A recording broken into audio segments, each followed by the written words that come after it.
Here's how to fix the CapCut Shark Block Only error. Two methods. The first method is to allow CapCut through Windows Firewall. Press the Windows key, search for Firewall and Network Protection, and open it. Click Allow an app through Firewall. Scroll through the list and find CapCut.exe. Make sure both the private and public checkboxes are checked next to it.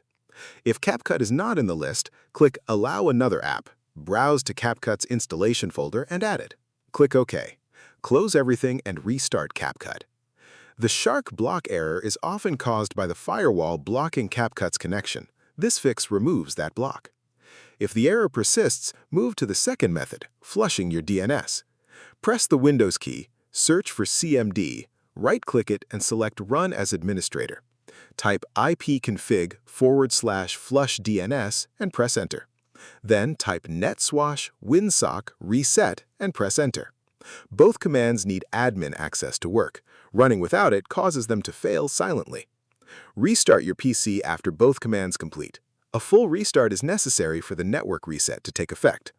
Open CapCut and the error should be gone. If this helped you out, hit that subscribe button for more straight-to-the-point tutorials on Step by Click.